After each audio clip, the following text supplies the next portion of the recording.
ಸುಮತಿಭಿರನುಮೇಯಂ ಶುಭ್ರಕಾಜಂ ಸಖಾಜಂ ಸುಖಮಜಮನಪಾಜಂ ನಮಸ್ಕಾರ. ಮುಕ್ತಿಪಾಜಂ ರಿಮಾಜಂ ದ್ರಹಜಮಹಮಮೇಜಂ ಧೇಜಮಾಮ್ನಾಜಗೇಜಂ ಸದಜಮಸದಜೇಜಂ ಶ್ರೀಸಹಾಯಂ ಭಜೇಯಂ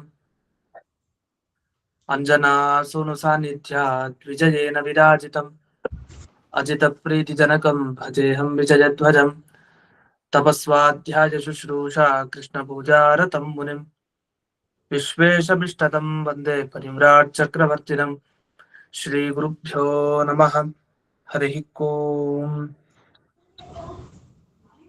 ಜನ್ಮಾದ್ಯಸ್ಯ ಜತೋನ್ವಯಾದಿತರತಶ್ಚಾರ್ಥೇಷ್ವವಿಘ್ನಸ್ವರಾಟ್ ತೇನೇ ಬ್ರಹ್ಮ ಹೃದಯ ಆದಿಕವಯೇ ಮುಖ್ಯಂತಿ ಜಂ ಸೂರಜಃ ತೇಜೋ ವಾರಿಮೃತಾಂ ಯಥಾ ವಿನಿಮಯೋ ಯತ್ರ ತ್ರಿಸರ್ಗೋ ಮೃಷಾ ಧಾಮ್ನಾ ಸ್ವೇನ ಸದಾ ನಿರಸ್ತಕುಹಕಂ ಸತ್ಯಂ ಪರಂ ಧೀಮಹಿ. ಓಂ ಸ್ವಸ್ತ್ಯಸ್ತು ಸತಾಂ ಅಶೇಷ ಸನ್ಮಂಗಲಾನಿ ಭವಂತು. ಸಮ್ಯಕ್ ಶ್ಲೋಕೈಕ ಶ್ರವಣ ಪಠನ ಮಾತ್ರೇಣ ಭಕ್ತುಶ್ಚ ಶ್ರೋತॄಣಾಂ ನಿಖಿಲ ಕಲಿಕೃತ ಕಲ್ಮಷ ಅಪನೋದನ ಪಡುತ್ತಾರೆ. ಶ್ರೀಮದ್ ಭಾಗವತೆ ಮಹಾಪುರಾಣೆ ತೃತೀಯ ಸ್ಕಂಧೆ ನವಮಾಧ್ಯಾಯೇ ಅದ್ಯ ಕಥಾನುವಾದೇ ಸತಿ ಕಿಂಚಿತ್ ಪೂರ್ವಕಥಾನುವಾದಃ.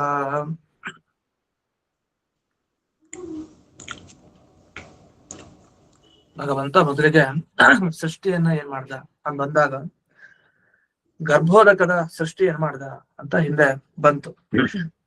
ಈ ಶ್ಲೋಕದಲ್ಲಿ ಕೆಲವು ಶಬ್ದಗಳಿಗೆ ಬೇರೆ ಅರ್ಥ ಮಾಡಿದ್ದಾರೆ. ಅದು ತಪ್ಪು, ಕೆಲವರು ಆ ರೀತಿ ಅರ್ಥ ಮಾಡಿದ್ದಾರೆ. ಏನು?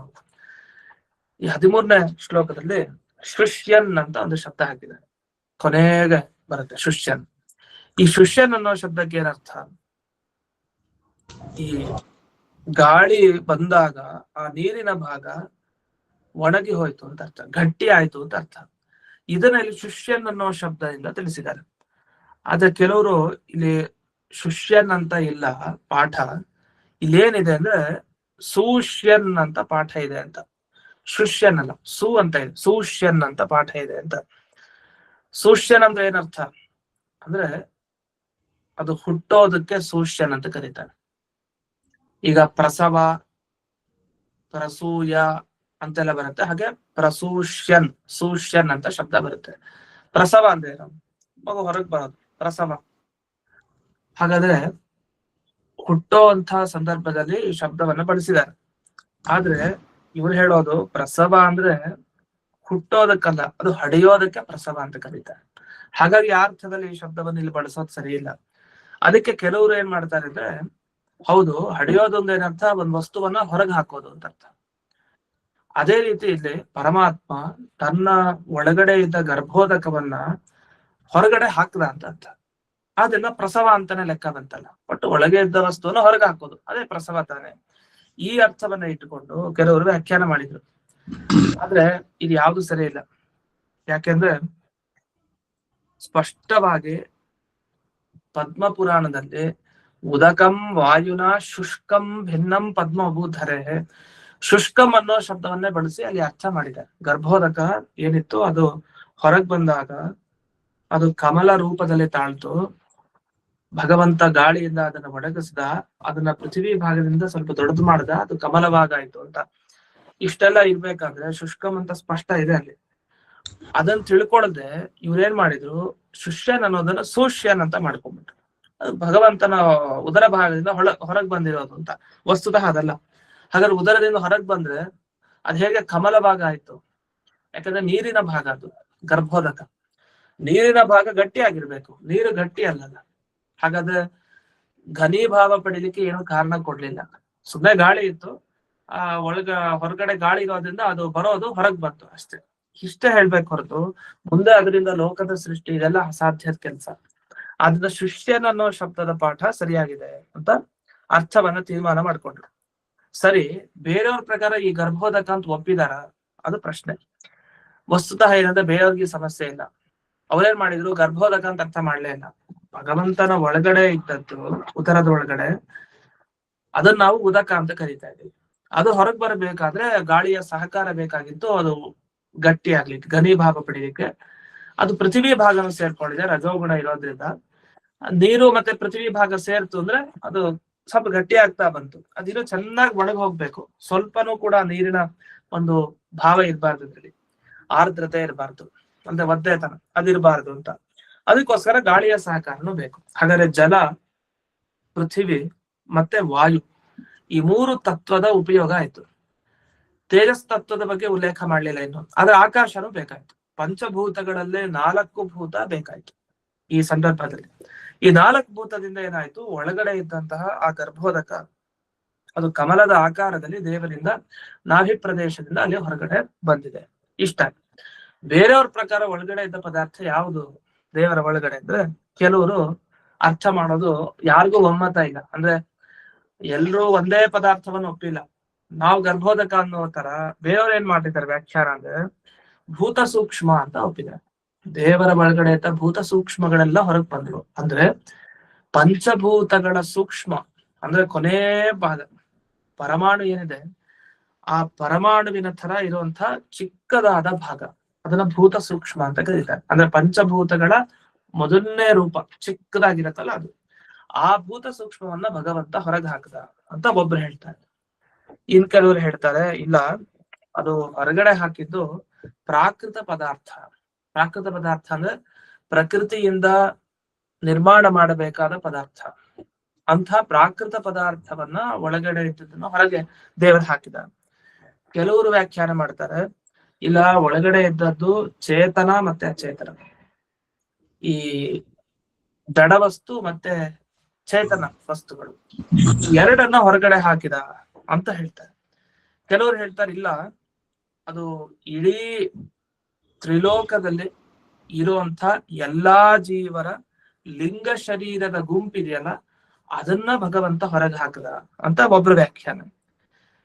ಇನ್ನೊಬ್ರು ಬರೀತಾರೆ, ಇವರೇ ಬರೀತಾ ಏನಂತ, ಈ ಭಗವಂತ ಹೊರಗೆ ಹಾಕಿದ್ ನಿಜ, ಆದ್ರೆ ಅದು ಈ ಪದ್ಮ ಅಂತಲ್ಲ, ಈ ಸರಿ ಭಗವಂತ ಏನೋ ಒಳಗಡೆಯಿಂದ ಹೊರಗೆ ಹಾಕಿದ್ನಲ್ಲ, ಇದು ನಾರಾಯಣನ ನಾಭಿ ಕಮಲ ಅಂತ ನಾವು ಭಾವಿಸ್ಬಾರ್ದು. ಯಾಕಂದ್ರೆ ಭಗವಂತನ ನಾಭಿಲಿ ಒಂದು ಕಮಲ ಇರುತ್ತೆ, ಆ ಕಮಲನೇ ಬೇರೆ. ಈಗ ಸೃಷ್ಟಿ ಮಾಡ್ಬೇಕಾದ್ರೆ ಒಳಗಡೆಯಿಂದ ಹೊರಗೆ ಬಂತಲ್ಲ, ಇದು ಬೇರೆ, ಎರಡೂ ಬೇರೆ ಅಂತ ಒಬ್ರು ವ್ಯಾಖ್ಯಾನ. ಈ ರೀತಿ ಒಬ್ಬರಿಗಿಂತ ಒಬ್ರು ತಮ್ಮದೇ ಕಲ್ಪನೆಯಲ್ಲಿ ಅರ್ಥ ಮಾಡಿದ್ದಾರೆ. ಅದ್ ಹೇಗ್ ಸಾಧ್ಯ ಇದೆಲ್ಲ ಅರ್ಥವನ್ನ ಮಾಡ್ಲಿಕ್ಕೆ? ಯಾಕೆಂದ್ರೆ ಇವ್ರ ಅಭಿಪ್ರಾಯನೂ ಬೇರೆಯವ್ರದ್ದೆಲ್ಲ.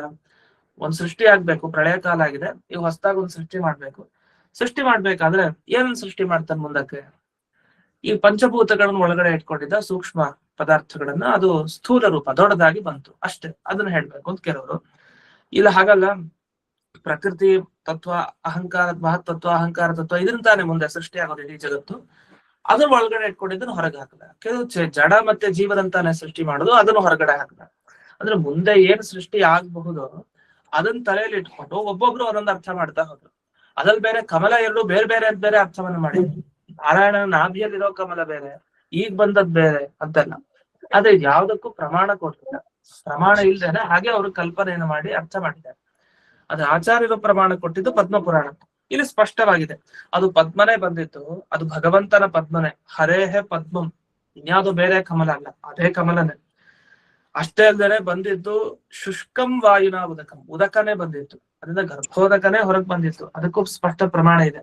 ಬೇರೆ ಯಾವ್ದ್ಯಾವ್ದೋ ಪದಾರ್ಥ ಇವರು ಬಂದಿದೆ ಅಂತ ಹೇಳೋ ತರ ಇಲ್ಲ. ಈ ರೀತಿ ಈ ಒಂದು ವಾಕ್ಯವನ್ನ ಇಟ್ಟುಕೊಂಡು ಈ ಭಾಗವತದ ಮಾತಿಗೆ ಸರಿಯಾದ ಅರ್ಥವನ್ನ ಆಚಾರ್ಯರು ಕೊಟ್ಟಿದ್ದಾರೆ. ಇಲ್ಲಾಂದ್ರೆ ಈ ಭಾಗವತದ ಮಾತಿಗೆ ಅರ್ಥನೇ ಆಗ್ತಾ ಇಲ್ಲ. ಯಾಕಂದ್ರೆ ಒಬ್ಬೊಬ್ರು ಒಂದೊಂದು ಅರ್ಥವನ್ನ ಬರ್ತಿದ್ದಾರೆ. ಈ ರೀತಿ 13ನೇ ಶ್ಲೋಕದ ವ್ಯಾಖ್ಯಾನ. ಇದಾದ್ಮೇಲೆ ಮುಂದಕ್ಕೆ ಈ 16ನೇ ಶ್ಲೋಕದಲ್ಲಿ ಈ ಹೊರಗೆ ಬಂದ ಕಮಲ ಏನಿದೆಯಲ್ಲ, ಈ ಕಮಲ ಎಷ್ಟು ದೊಡ್ಡದು, ಏನು ನಾಭಿ ಕಮಲ ಅಂದ್ರೆ ನಾವ್ ನೋಡೋ ಮಾಮೂಲಿ ಕಮಲ ತರ ಅಷ್ಟ ಆಕಾರನ, ದೇವರ ನಾಭಿ. ಆ ನಾಭಿಯಿಂದ ಒಳಗಡೆ ಭಗವಂತ ಸೃಷ್ಟಿ ಮಾಡ್ಲಿಕ್ಕೆ ಹೋದ, ಇಡೀ ಜಗತ್ತನ್ನ ಸೃಷ್ಟಿ ಮಾಡ್ಬೇಕಾಗಿದೆ. ಅಂದ್ಮೇಲೆ ಆ ಕಮಲ ಚಿಕ್ಕದಾಗಂತೂ ಖಂಡಿತ ಇರಲ್ಲ. ಹಾಗಾದ್ರೆ ಆ ಕಮಲ ಎಷ್ಟು ದೊಡ್ಡದು, ಅದ್ರ ಬಗ್ಗೆ ಈಗ ವಿವರಣೆ ಕೊಡ್ತಾ ಹೋಗ್ತಾರೆ. 14ನೇ ಶ್ಲೋಕ. ಸಪದ್ಮಕೋಶಃ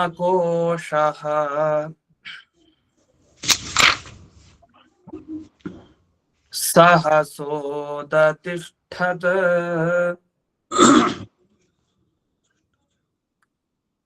ಕಾಲೇನ ಕರ್ಮ ಪ್ರತಿಬೋಧಿತೇನ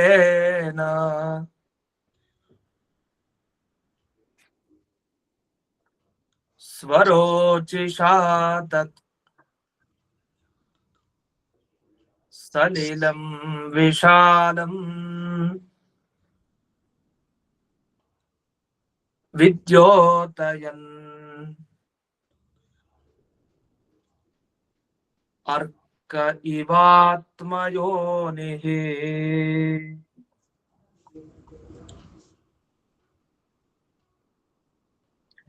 ಆತ್ಮಯೋನಿ ಅಂತ ಒಂದು ಶಬ್ದ ಬಂತು. ಈ ಆತ್ಮಯೋನಿ ಅನ್ನೋ ಶಬ್ದಕ್ಕೂ ತುಂಬಾ ಕನ್ಫ್ಯೂಸ್ ಅರ್ಥ ಹೇಳಲಿಕ್ಕೆ. ಯಾಕೆ ಆತ್ಮ ಅಂದ್ರೆ ಯಾರು ಅಂತ ಪ್ರಶ್ನೆ. ಆತ್ಮ ಅಂದ್ರೆ ಜೀವನನ್ನು ತಗೊಳ್ಬೇಕಾ ಅಥವಾ ತಾನು ಅಂತ ಅರ್ಥ ತಗೊಳ್ಬೇಕಾ, ಏನ್ ತಗೊಳ್ಬೇಕು? ಆತ್ಮ ಅಂದ್ರೆ ಜೀವನನ್ನು ತಗೊಳ್ಬಹುದು. ಜೀವನಿಗೆ ಯೋನಿ ಅಂದ್ರೆ ಕಾರಣ ಯಾವುದು? ಈ ನಾಭಿ ಕಮಲ ಅಂತ ಹೇಳ್ಬೇಕು. ಆದ್ರೆ ಈ ನಾಭಿ ಕಮಲದ ಬಗ್ಗೆ ಜೀವನಿಗೆ ಕಾರಣತ್ವ ಇದರಲ್ಲಿದೆ, ನಾಭಿ ಕಮಲ ಜೀವನ ಹೊರಗೆ ಬಂದ್ರು ಅಂತ ಹೇಳಿಕ್ ಹೋಗ್ತಾ ಇಲ್ಲ. ಇದು ಆ ಅರ್ಥದಲ್ಲಿಲ್ಲ ಈ ಶಬ್ದ. ಈ ಶಬ್ದಕ್ಕೆ ಏನ್ ಅರ್ಥ ಅಂದ್ರೆ ಆತ್ಮ ಅಂದ್ರೆ ಪರಮಾತ್ಮ ಅಂತ ಅರ್ಥ. ಪರಮಾತ್ಮ ಯಾವುದಕ್ಕೆ ಕಾರಣನೋ ಅದನ್ನ ಆತ್ಮಯೋನಿ ಅಂತ ಕರೀತಾರೆ. ಈಗ ಪರಮಾತ್ಮ ಯಾವ್ದಕ್ಕೆ ಕಾರಣ? ಪರಮಾತ್ಮನಿಂದ ಬಂದಿದ್ದೇನು ಅಂದ್ರೆ ಈ ಕಮಲದ ಮೊಗ್ಗು ಬಂತು, ಪದ್ಮಕೋಶ ಅಂತ ಹೇಳ್ತಾರೆ. ಪದ್ಮ ಅಂದ್ರೆ ಕಮಲ, ಕೋಶ ಅಂದ್ರೆ ಮೊಗ್ಗು, ಪದ್ಮಕೋಶ.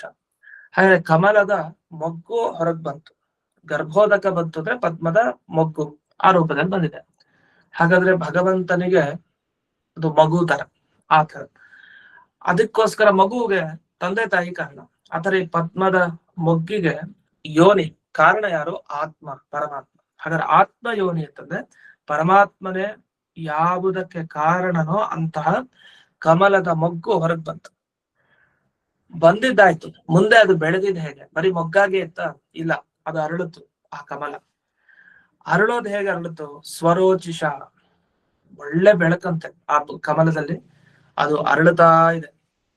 ತತ್ ಸಲಿಲಂ ಅರ್ಕ ಇವ ಅಂದ್ರೆ ವಸ್ತುತಃ ಅದಿದ್ದೇನೋ ಪ್ರಳಯೋದಕ. ಪ್ರಳಯೋದಕ ಅಂದ್ರೆ ಅದು ತುಂಬಾ ದೊಡ್ಡ. ಅದರಲ್ಲಿ ಕಮಲ ಅರಳಬೇಕು ಅಂತಂದ್ರೆ ಭಗವಂತ ಒಳಗಡೆ ಇದ್ದಾನೆ, ನೀರಿನ ಒಳಗಡೆ. ಅವನ ನಾಭಿ ಕಮಲದಿಂದ ಅದು ಹೊರಗ್ ಬಂತು ಮೊಗ್ಗು. ಅದು ಅರಳಬೇಕು ಅಂದ್ರೆ ಎಷ್ಟು ದೊಡ್ಡದಾಗ ಅರಳಬೇಕು? ಅರಳಿತು. ಎಷ್ಟು ದೊಡ್ಡದಾಗ ಅರಳಿದೆ ಅಂತಂದ್ರೆ ಉದತಿಷ್ಠತ್ ಅಂತ ಹೇಳ್ತಾರೆ. ಅಂದ್ರೆ ಇನ್ನು ಮುಂದೆ ಅದರಿಂದ 14 ಲೋಕದ ಸೃಷ್ಟಿ ಆಗ್ಬೇಕು, ಅಷ್ಟು ದೊಡ್ಡದಾಗ್ತಾ ಇದೆಯಂತೆ. ಅಂದ್ರೆ ಆ ಒಂದು ಕಮಲದಿಂದ 14 ಲೋಕಗಳ ಸೃಷ್ಟಿ ಆಗ್ಬೇಕು ಅಂದ್ರೆ ಎಷ್ಟು ದೊಡ್ಡದಾಗಬೇಕೋ ಅಷ್ಟು ದೊಡ್ಡದಾಗಿ ಆ ಕಮಲ ಆಗಿದೆ. ಹೀಗೆ ಬೆಳೀತಾ ಹೋಯ್ತಂತೆ. ಅದ್ ಹೇಗ್ ಕಾಣ್ತಾ ಇತ್ತು ಅಂದ್ರೆ ಈ ಸೂರ್ಯ ತಾನು ಉದಯ ಪ್ರತಿ ದಿವಸ ಆಗ್ತಾನೆ. ಮೊದಲು ಚಿಕ್ಕದಾಗಿದ್ದ ಸೂರ್ಯ ಬರ್ತಾ ಬರ್ತಾ ಬರ್ತಾ ನಮಗೆ ಕಾಣ್ತಾ ಹೋಗ್ತಾನೆ. ವಸ್ತುತಃ ಸೂರ್ಯ ಒಂದೇ ರೂಪದಲ್ಲಿ ಇರ್ತಾನೆ, ನಮಗ್ ಕಾಣೋದು ನಿಧಾನಕ್ಕೆ ಒಂದೊಂದೇ ಸ್ವಲ್ಪ ರೂಪ ಕಾಣ್ತಾ ಹೋಗುತ್ತೆ. ಮಧ್ಯಾಹ್ನದ ಜೊತೆಗೆ ಅವನ ಪ್ರಖರತೆ ಕಾಣುತ್ತೆ. ಆ ತರ ಸೂರ್ಯನ ತರ ಈ ಕಮಲದ ಮೊಗ್ಗು ಅರಳುತ್ತಾ ಅರಳುತ್ತಾ ಅರಳುತ್ತಾ ಕೊನೆಗೆ 14 ಲೋಕಗಳನ್ನ ಈ ಕಮಲದಿಂದ ಅವಶ್ಯವಾಗಿ ಸೃಷ್ಟಿ ಮಾಡಬಹುದು, ಅಷ್ಟು ದೊಡ್ಡದಿದು ಅಂತ ಎಲ್ರಿಗೂ ಅರ್ಥ ಆಯ್ತು. ಆ ತರ ಇತ್ತಂತೆ. ಇನ್ನು ಯಾರು ಸೃಷ್ಟಿಗೆ ಬಂದಿಲ್ಲ. ಆದ್ರೆ ಕಮಲ ಎಷ್ಟು ಅರಳಿತ್ತು ಅನ್ನೋ ವಿಷಯವನ್ನ ಇಲ್ಲಿ ಬಗ್ಗೆ ಹೇಳಿದ್ರು. ಸರಿ, ಇದು ಅರಳಬೇಕು ಅಂದ್ರೆ ಕಾರಣ ಬೇಕಲ್ಲ, ಯಾಕಂದ್ರೆ ಜಡ ಪದಾರ್ಥ ಅದು ಕಮಲ. ಜಡ ತಾನಾಗಿ ಅರಳಬೇಕು ಅಂದ್ರೆ ಅದು ಸಾಧ್ಯ ಇಲ್ಲ, ಯಾಕಂದ್ರೆ ಇಲ್ಲಿ ಯಾವ ಸೂರ್ಯನೂ ಇಲ್ಲ. ಈಗ ಸೂರ್ಯ ಬಂದಾಗ ಕಮಲ ಅರಳುತ್ತೆ ಅಂತ ಪ್ರಸಿದ್ಧ. ಅದೇ ಇನ್ನು ಸೂರ್ಯ ಯಾವುದು ಇಲ್ಲ ಜಗತ್ನಲ್ಲಿ. ಪ್ರಳಯ ಕಾಲದಲ್ಲಿ ಇರೋ ಪರಮಾತ್ಮ ನಾಭಿ ಕಮಲ ಹೊರಗಾಗ್ತಾರೆ. ಹಾಗಾದ್ರೆ ಆ ಮೊಗ್ಗು ಅದು ಅರಳಬೇಕು ಅಂದ್ರೆ ಏನ್ ಕಾರಣ? ದೇವರೇ ಕಾರಣ. ಪ್ರತಿ ಕರ್ಮಬೋಧಿತೇನ ಕಾಲೇನ ಅಂದ್ರೆ ಈ ಸೃಷ್ಟಿ ಕಾಲ ಏನಿದೆ ಅದು ಬರ್ತಾ ಇದೆ. ಲಕ್ಷ್ಮೀದೇವಿ ಆ ರೂಪದಲ್ಲಿದ್ದಾಳೆ. ಈ ಜೊತೆಗೆ ಕರ್ಮಗಳೆಲ್ಲ ಸೇರ್ಕೊಂಡಿದೆ.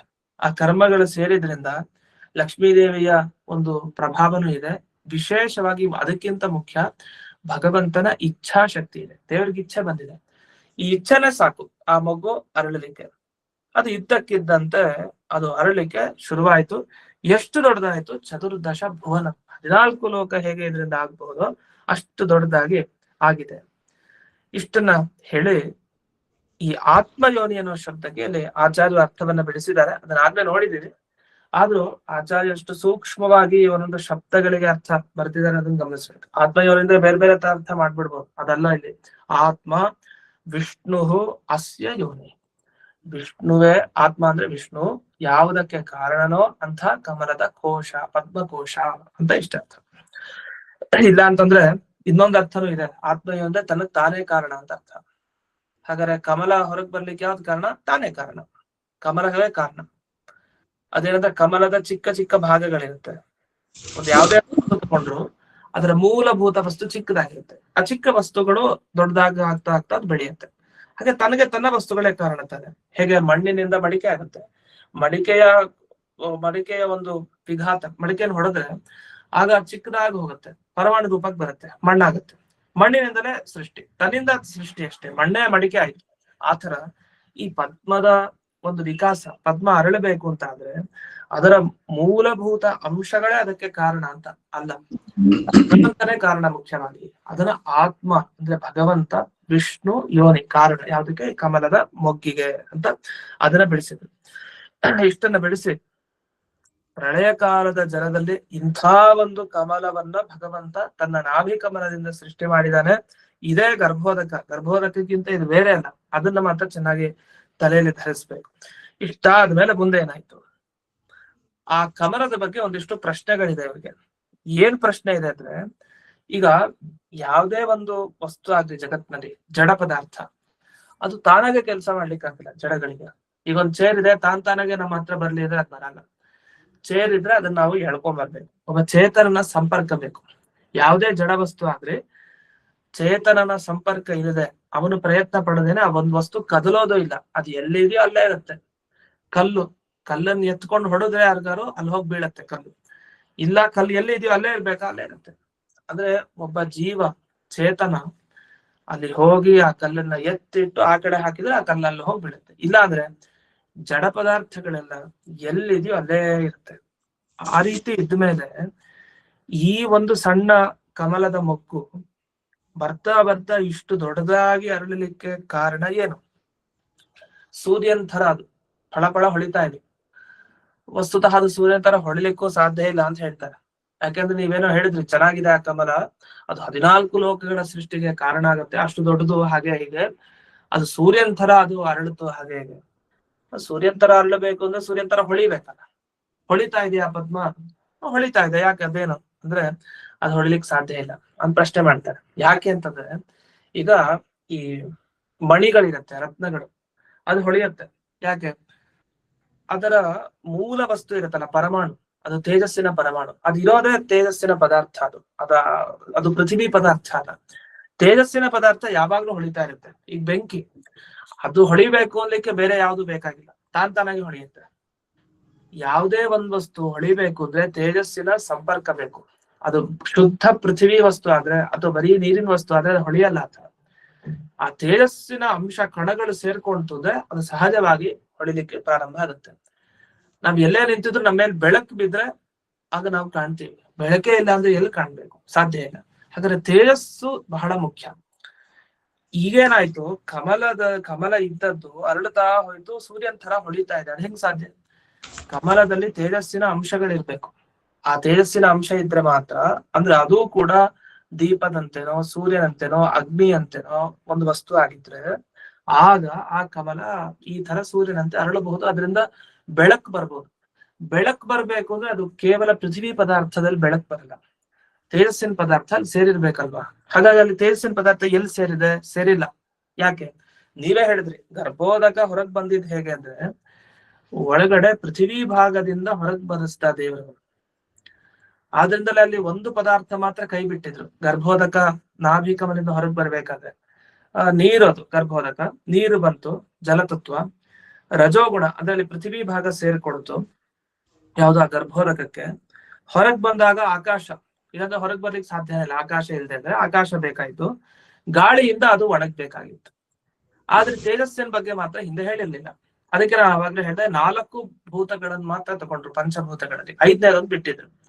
ಈಗ ಇಲ್ಲಿ ಪ್ರಶ್ನೆ ಮಾಡ್ತಾ ಇದ್ದಾರೆ, ತೇಜಸ್ಸಿಲ್ಲದೆ ಅದು ಹೊಳೆಯೋದು ಹೇಗ್ ಸಾಧ್ಯ? ನೀವೇ ಹೇಳಿದ್ರಿ ಹಿಂದಕ್ಕೆ, ಅದು ಪೃಥ್ವಿ ಭಾಗ ಮಾತ್ರ ಅಲ್ಲಿರೋದು. ಈಗ ನಮ್ ಶರೀರ ತರನೂ ಆಗ್ಲಿಲ್ಲ. ನಮ್ಮ ಶರೀರ ಪಾಂಚಭೌತಿಕ ಶರೀರ, 5 ಭೂತಗಳು ಸೇರ್ಕೊಂಡಿದೆ. ಪೃಥ್ವಿ ದೇಹ ನಮ್ದು, ನೀರಿನ ಅಂಶ ದೇಹದ ಒಳಗಡೆ ಇದೆ, ಆಕಾಶ ಇದೆ, ಉಸಿರಾಟ ಆಡ್ತಾ ಇದೀವಿ, ಗಾಳಿ ಇದೆ, ಮತ್ತೆ ಜಾಠರ ಅಗ್ನಿ, ತಿಂದದ್ದು ಜೀರ್ಣ ಆಗ್ತಾ ಇದೆ, ಯಾಕೆ ಅಗ್ನಿ ತತ್ವ ತೇಜಸ್ಸಿದೆ. ಪಂಚಭೂತಗಳು ನಮ್ಮ ದೇಹದಲ್ಲಿದೆ, ಅದು ನಮ್ಗೆ ಅನುಭವಕ್ಕೆ ಬರ್ತಾ ಇದೆ. ಆದ್ರೆ ಇಲ್ಲಿ ನಾಭಿ ಕಮಲದಲ್ಲಿ 5 ಭೂತ ಸೇರ್ಕೊಳ್ಳಿಲ್ಲ, 4 ಮಾತ್ರ. ಮತ್ತೆ ಇದು ಹೇಗ್ ಹೊಳಿಲಿಕ್ಕೆ ಸಾಧ್ಯ? ಇದೇನ್ ಮಣಿನ? ಕಮಲ ಮಣಿ ಅಲ್ಲ, ಇದು ತೇಜಸ್ಸಿನ ಪದಾರ್ಥ ಅಲ್ಲ. ಬಂಗಾರ ಹೊಳಿಬಹುದು, ಯಾಕಂದ್ರೆ ತೇಜಸ್ಸಿನ ಪದಾರ್ಥ ಅಂತ ಹೋಗ್ತಾರೆ, ಅದ್ರ ತೇಜಸ್ಸಿನ ಅಂಶಗಳು ಅದರಲ್ಲಿವೆ. ಅದರಿಂದ ಇಲ್ಲಿ ಹೇಗ್ ಸಾಧ್ಯ ಆಯ್ತು? ಈ ಕಮಲ ಅರಳುತ್ತಾ ಸೂರ್ಯನ್ ತರ ಹೊಳಿಲಿಕ್ಕೆ ಹೇಗ್ ಶುರುವಾಯ್ತು? ಅದ್ರಲ್ಲಿ ಬೆಳಕು ಎಲ್ಲಿಂದ ಬಂತು ಅಂತ ಒಂದು ಪ್ರಶ್ನೆ. ಈ ಪ್ರಶ್ನೆಯನ್ನ ಇಲ್ಲಿ ವಿಜಯಧ್ವಜ ತೀರ್ಥರು ತಾವು ಮಾಡ್ಕೊಂತ ಹೋಗ್ತಾರೆ. ಅದನ್ನ ಪೂರ್ಣ ಹೇಳಿದ್ದೀನಿ ಈ ಶ್ಲೋಕದ ಪೀಠಿಕೆಯಾಗಿ. ಅಲ್ಲಿ ಬರುವಂತ ಶಬ್ದಗಳು ಹೀಗಿದೆ ನೋಡಿ. ಮಣ್ಯಾದೀನಾಂ ಈಶ್ವರ ಇಚ್ಛೆಯ ತೇಜ ಪರಮಾಣುನಾಂ ಪ್ರಾಚುರ್ಯೇಣ ಸಂಯೋಗ ಸಂಭವ. ಮಣಿ ಅದು ಒಳ್ಳೆಯ ತೇಜಸ್ಸಿನ ಮಣಿ ಇದೆ, ಅದರಲ್ಲಿ ತೇಜಸ್ಸಿನ ಪರಮಾಣುಗಳಿರುತ್ತೆ, ಹಾಗಾಗಿ ಅದು ಹೆಚ್ಚಾಗಿ ಬೆಳಕನ್ನು ನೀಡಬಹುದು ನಮಗೆ. ಆದ್ರೆ ಇದು ರಜಸ ಪಾರ್ಥಿವ ಪರಮಾಣು, ಇದು ಪಾರ್ಥಿವ ಪರಮಾಣುಗಳಿಂದ ಹುಟ್ಟಿದ ಪೃಥಿವಿಯ ಪರಮಾಣುಗಳಿಂದ ಈ ಕಮಲ ಹೊರಗೆ ಬಂದಿತ್ತು. ಹಾಗಾಗಿ ಇದು ಹೇಗ್ ಸಾಧ್ಯ ಹೊಳಿಲಿಕ್ಕೆ? ಅದರಿಂದ ಏನೋ ಒಂದು ಕಾರಣ ಇರಬೇಕು. ಈ ಕಮಲ ಹೊಳೆದಿದ್ದು ಹೇಗೆ? ಸೂರ್ಯ ತರ. ನಾವಂತೀವಿ ದೇವ್ರ ಇಚ್ಛೆ, ಏನಂತೆ ದೇವ್ರ ಇದ್ದಾನೆ, ಅದರಿಂದ ಅವ್ನು ಏನ್ ಬೇಕಾದ್ರೆ ಮಾಡ್ತಾನೆ, ಅವ್ನ್ ತಾನೇ ಸೃಷ್ಟಿ ಮಾಡಿದ್ದು ಅಲ್ಲ, ನಿಜವಾಗಿ ಏನ್ ಕಾರಣ ಅಂತ ಅದಕ್ಕೆ ಹೇಳ್ಬೇಕು. ಆಗ ಅದನ್ನ ವಿವರಿಸ್ತಾ ಹೋಗ್ತಾರೆ ಮುಂದಿನ ಶ್ಲೋಕದಲ್ಲಿ. 15ನೇ ಶ್ಲೋಕ. ತಲ್ಲೋಕ ಪದ್ಮಂ ತಮುಜೇವ ವಿಷ್ಣುಃ ಪ್ರಾವಿವೇಶತ್ ಸರ್ವಗುಣಾವಭಾಸಂ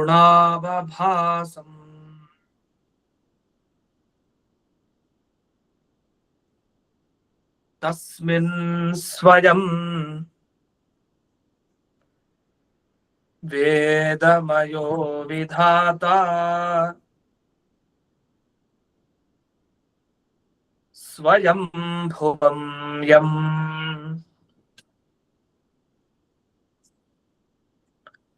ಪ್ರವದಂತಿ ಸೋಭೂತ್ ತತ್ ಲೋಕ ಪದ್ಮಂ ಅಂತ ಹೇಳ್ತಾರೆ. ಲೋಕದ ಪದ್ಮ, 14 ಲೋಕಗಳ ಸೃಷ್ಟಿಗೆ ಕಾರಣವಾದ ಪದ್ಮ ಕಮಲ, ಅದು ಭಗವಂತನಿಂದ ಹೊರಗೆ ಬಂತು. ಭಗವಂತ ಏನ್ ಮಾಡ್ದ? ತಾನು ಸೃಷ್ಟಿ ಮಾಡಿದವನು ಸೃಷ್ಟಿ ಮಾಡಿದ ವಸ್ತುನಲ್ಲೂ ಹೋಗಿ ಸೇರ್ಕೊಂಡ. ಈಗ ಹೇಗೆ ನಮ್ಮ ದೇಹವನ್ನ ಭಗವಂತನೇ ಸೃಷ್ಟಿ ಮಾಡಿತ್ತು, ಅವನ ಅನುಗ್ರಹದಿಂದನೇ ಆಗೋದು. ದೇವ್ರ ದೇಹವನ್ನ ಸೃಷ್ಟಿ ಮಾಡ್ತಾ ಅದ್ರ ಒಳಗಡೆ ಬಂದು ಸೇರ್ಕೊಳ್ತಾರೆ. ಇಲ್ಲಾಂದ್ರೆ ದೇಹ ಶಕ್ತಿ ಇಲ್ಲ, ಸ್ವಾತಂತ್ರ್ಯ ಇಲ್ಲ ದೇಹಕ್ಕೆ.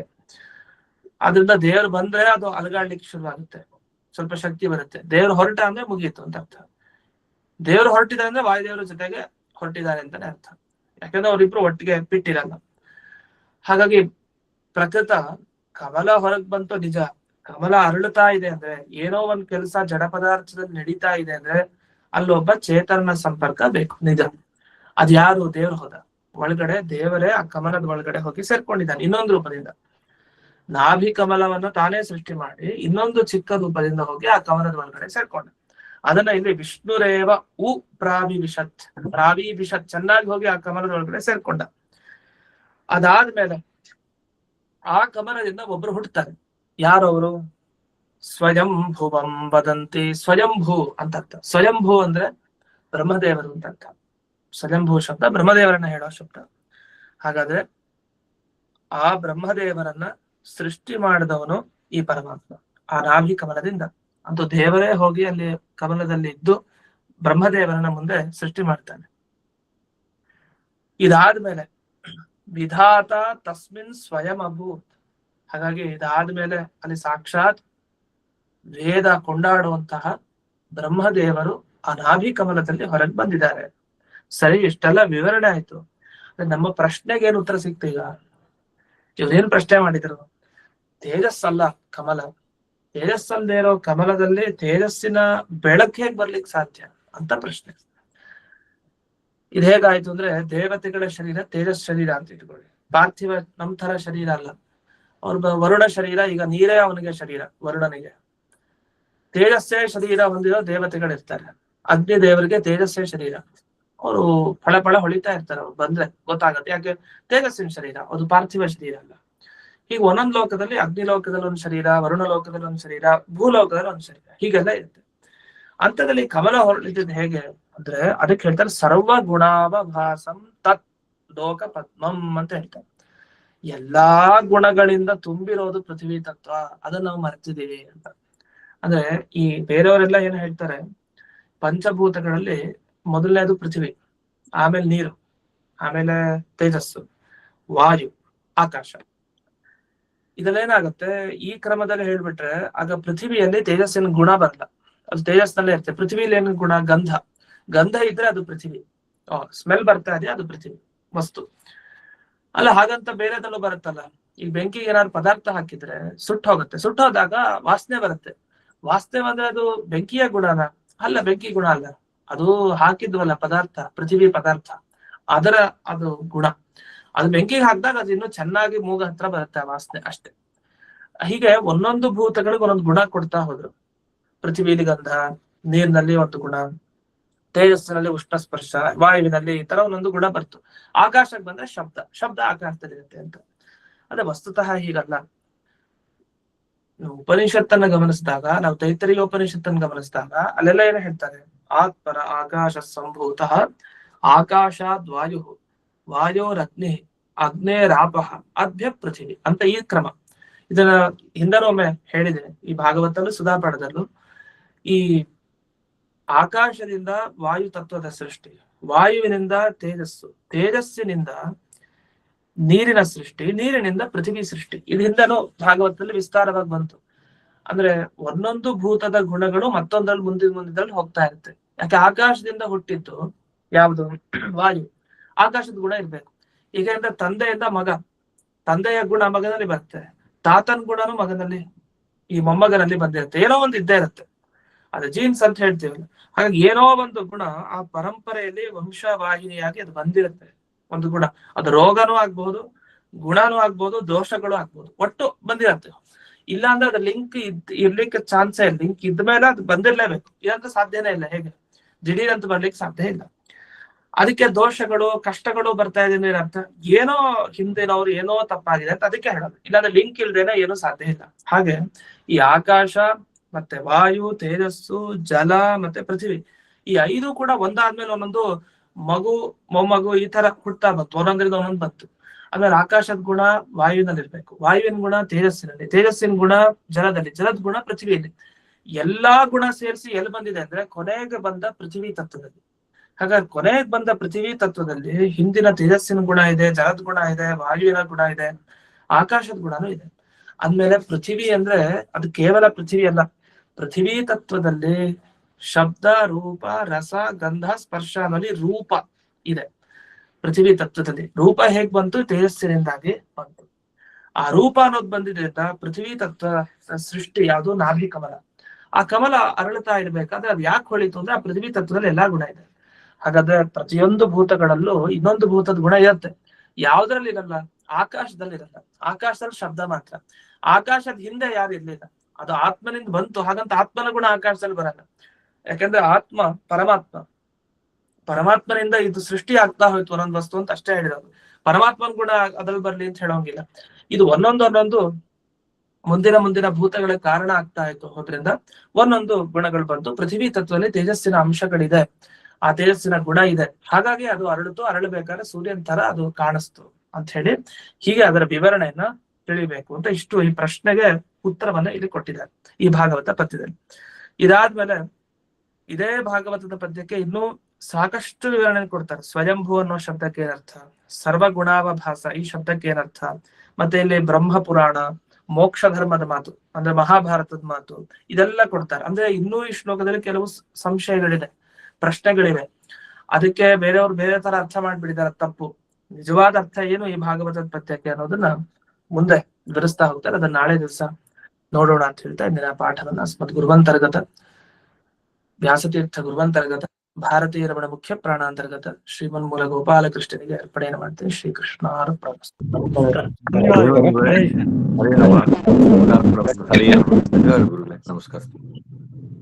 ನಮಸ್ಕಾರ.